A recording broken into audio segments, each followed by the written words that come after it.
Olá! Espero que estejam todos bem. Bem-vindos a mais uma aula de Programação Orientada a Objetos 1. O assunto de hoje é herança, tá certo? Herança no sentido mais próximo com o da biologia. Lembra que quando falamos dos pilares da programação orientada a objetos, eram 4, não é? Era abstração, encapsulamento, herança e polimorfismo, certo? Bom, significa que todas as linguagens que dizem que são orientadas a objeto possibilitam esse conceito. A gente precisa entender ele bem, como funciona, porque ele é importantíssimo para a área de software. Por quê? Dificilmente a gente desenvolve um software que a gente nunca mais vai utilizar partes daquilo lá, né? É muito comum a gente reutilizar software, certo? Então, lá na engenharia de software existe uma área toda que trata de reuso de software, né? Qual é o reuso de software mais comum e que eu acredito que todos vocês já tenham feito, e eu já fiz também, é o famoso Ctrl+C, Ctrl+V, certo? É o reuso de software mais clássico, né? Você pega um software que você mesmo desenvolveu no passado e você vê que você pode aproveitar nesse novo trabalho aqui, né? Ou então você vai no GitHub e acha um código muito parecido com o que você precisa fazer e você reutiliza ele, Ctrl+C, Ctrl+V. Tá? Bom, isso é assim desde os primeiros códigos em assembly, ou sei lá, né? Se reutiliza software. Só que o paradigma mais recente, né, de desenvolvimento de software, ele tem formas mais inteligentes de fazer isso. A orientação a objetos, ela nos traz a ideia de herança, né, no sentido da biologia, onde um descendente, né, ele herda características da pessoa que o gerou, tá certo? Tem essa imagem aqui, depois a gente volta para ela nos exercícios, tá? Dizendo, o cachorro é um animal, galinha e coruja também é um animal, superclasse, subclasse, o que é isso, né? Mas a gente vai entender com calma isso. Esse é o que a gente vê hoje. Então, herança, né? O que é superclasse e subclasse? São coisas diferentes, certo?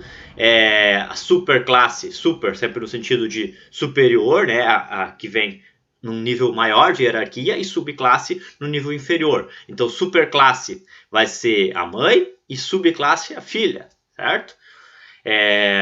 Modificador de visibilidade protegido. O override, a gente vai ver hoje, sobre reescrita de métodos. O comando super, também é um comando novo. E exercícios com herança, certo? Herança, então, é um aspecto da programação orientada a objetos que permite reuso de software de uma forma inteligente. Como funciona? Né? Então eu comentei o exemplo de herança da biologia de uma mãe e de uma filha, ou de um pai e de um filho, tanto faz. Né? A mãe gera a filha, certo? E a filha herda algumas características da mãe. Características que são os nossos atributos e também comportamentos. Tá? Então a herança ela permite que eu tenha também, o filho tenha também as mesmas características do pai ou a filha da mãe e também os mesmos comportamentos. Então tanto os métodos quanto os atributos são herdados, certo? Então o conceito é esse, permite criar uma nova classe com a definição de uma outra classe previamente existente, tá certo? Porque classe é aquele molde para a gente gerar objetos, né? Agora a gente está pensando numa classe como se ela servisse de molde para outras classes. Não é bem o mesmo conceito de instanciação, mas sim o de aproveitar características de uma classe criada previamente, de reutilizar software ou código escrito para aquela classe mãe, tá certo? Então, o melhor conceito eu acho que é esse em azul, ó, relacionar uma classe de tal maneira que uma delas herda tudo que a outra tem, certo? E herda tudo e podemos colocar coisas a mais. Então a filha vai ter todas as características da mãe, todo o software que a gente desenvolveu lá, e ela pode ter suas próprias características, suas próprias ações para as coisas novas que você precisa fazer, certo? Tanto para as características como para os comportamentos, então, tá certo? Deixa eu tirar minha janelinha aqui que está atrapalhando o texto. pensar em classes, tá certo? Classe aluno, certo? Diagrama de classe UML. O que o aluno tem? Nome, idade, sexo, matrícula, curso e que ações ele tem. Lembrando, o diagrama UML, as partes de baixo aqui são das ações, né? Ação fazer aniversário, ação cancelar matrícula. Não quer mais ficar no curso. Tá? Atributos privados, métodos públicos, maisinho, nome da classe aqui em cima, certo? Quem é esse aí? Professor. Nome, idade, sexo, especialidade, salário, fazer aniversário e receber aumento, né? Todo professor, acho que todo trabalhador gosta, né, de receber aumento. Muito bem. E um outro carinha aqui, funcionário. Pensando numa escola, numa universidade, pode ser, né? Então ele também tem nome, idade, sexo, setor que ele trabalha, status, se ele está agora, em que ele está trabalhando, por exemplo. Ação de fazer aniversário e de mudar de trabalho, fazer uma outra atividade, né? Muito bem.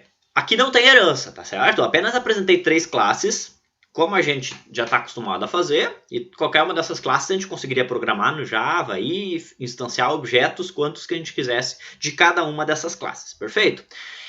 Mas olhando para elas de cara, a gente vê uma característica interessante. Elas têm coisas repetidas, tem coisas que estão em mais de uma classe, né? Todos têm nome, todos têm idade, todos têm sexo, depois muda, né? Aluno tem matrícula e curso, professor tem especialidade e salário, funcionário tem setor e o status de estar trabalhando. Ações, eles também têm uma ação em comum, que é a ação de fazer aniversário. São todas pessoas, certo? Todos nasceram, então todos fazem aniversário. Então, olha só, eles têm características em comum, tá certo? Quando a gente cria classes e a gente percebe que elas têm características em comum, muitas vezes o analista já percebe isso, o ideal é que o analista perceba, né? Mas a gente, enquanto programador, às vezes também faz os dois trabalhos, né? A gente percebe que tem características em comum. Sempre que tem características em comum em várias classes, a gente deveria usar herança e lançar mão de reuso, não de código duplicado. Ctrl+C e Ctrl+V, apesar de ser a forma mais clássica de reuso de software, é também a pior delas. Por quê? Porque quando você precisar alterar alguma coisa, você descobre que tem um problema da manutenção do sistema. É um bug ou algo definido errado, né? Foi definido que o sexo ia ser uma string, masculino ou feminino, né? Daqui a pouco você percebe que não, precisa colocar outras opções ali, né? Não só essas duas, então não cabe mais masculino e feminino, por exemplo, certo? Então você precisa modificar esse atributo. Ou então, agora o sexo vai ser um char, agora vai ser um tipo enumerado, que a gente vai criar mais para frente. E aí você percebe que precisa alterar em todos os lugares que tem aquele atributo. Se você estivesse usando herança, poderia mudar em uma vez só. Se você copiou e colou código, você vai ter que mudar em todos os lugares. Corre o grave risco, o sério risco de esquecer uma dessas alterações. E agora você não consegue mais...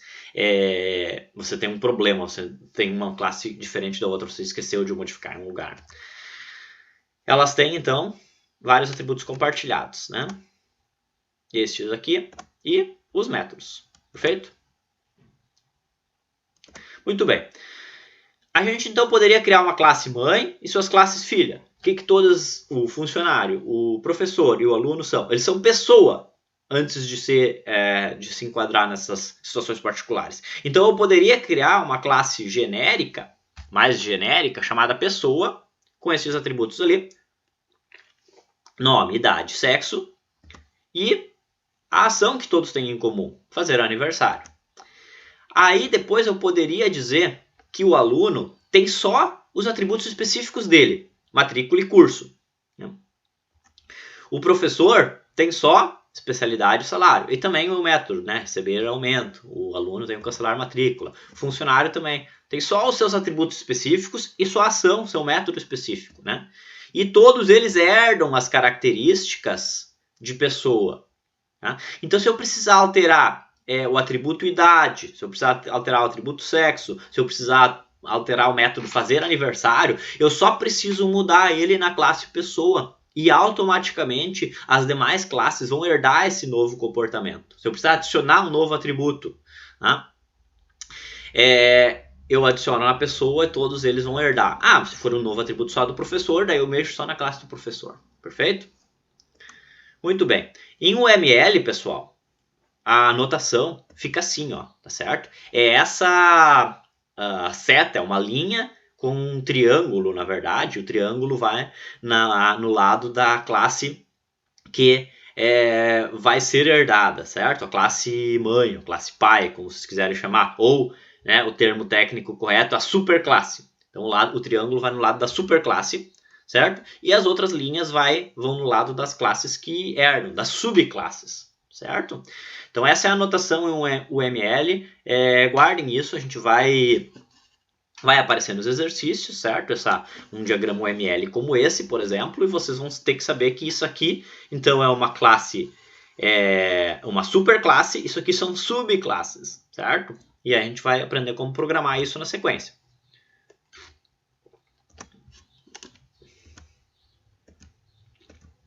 Superclasse, filha, todos esses são classes filhas, certo? São subclasses. Sem o uso de herança, como ficaria?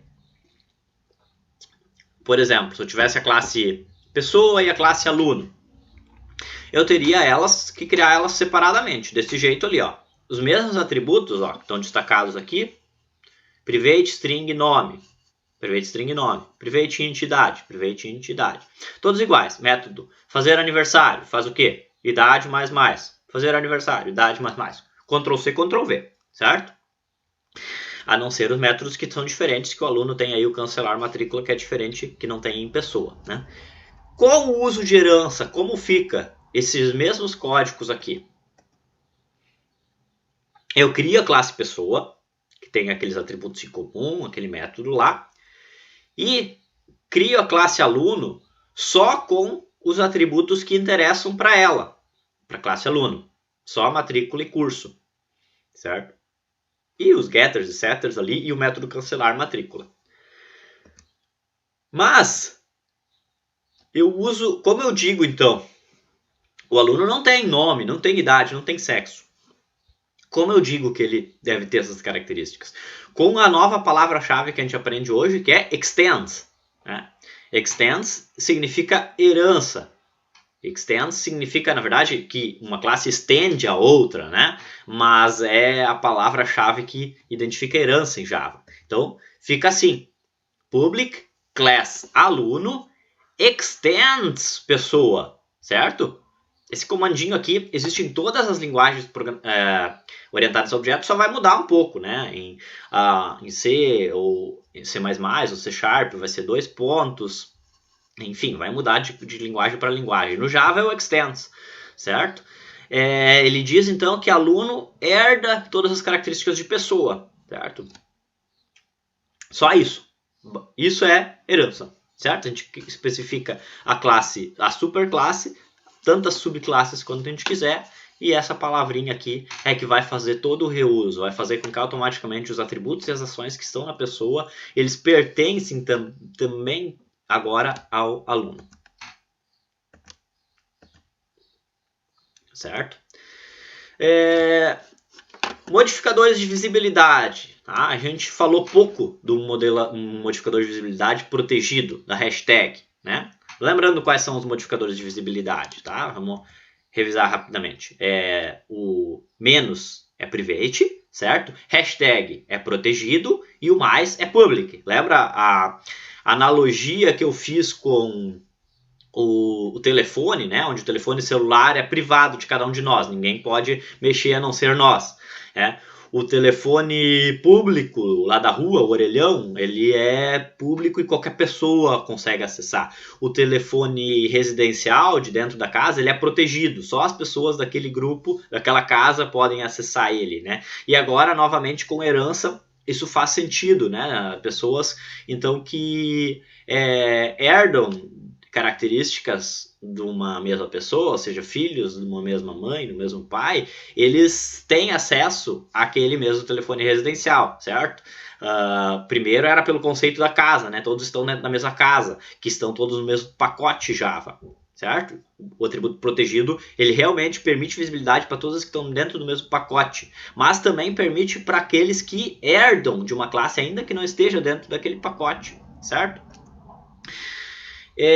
Reescrita, vamos depois, quando o segundo vídeo, tá? Vou falar da parte prática dos exercícios e a gente vai aprender esses comandos, escrever esses comandos, vou escrever junto com vocês, né? Vamos ver o novo método. Na verdade, é apenas uma assinatura, né? Que é o override, que é quando a gente sobrescreve um método. Quando a gente herda um método, a gente pode alterar o seu comportamento. Então, a classe...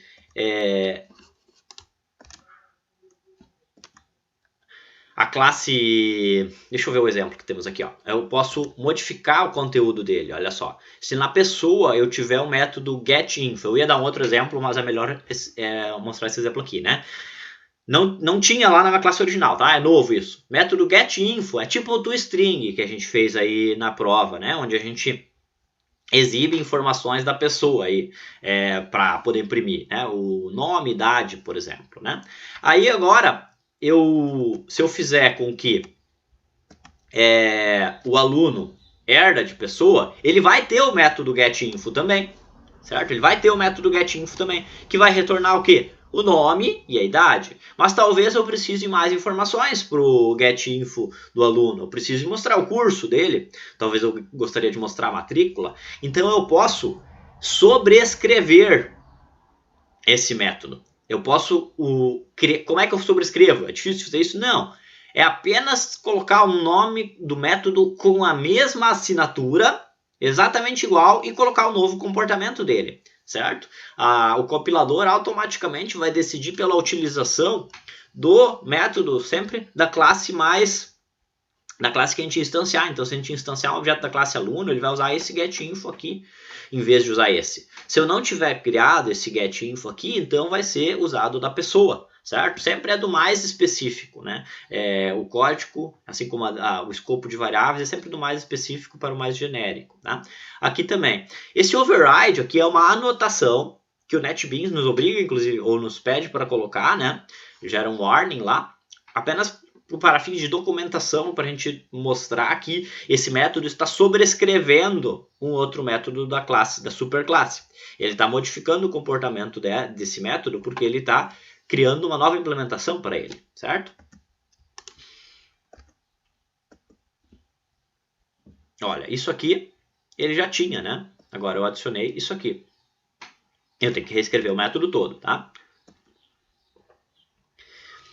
Qual a diferença para sobrecarga? Então temos agora um novo conceito, né? Que é o de sobrescrita e que pode ser facilmente confundido com o de sobrecarga, mas são coisas bem diferentes.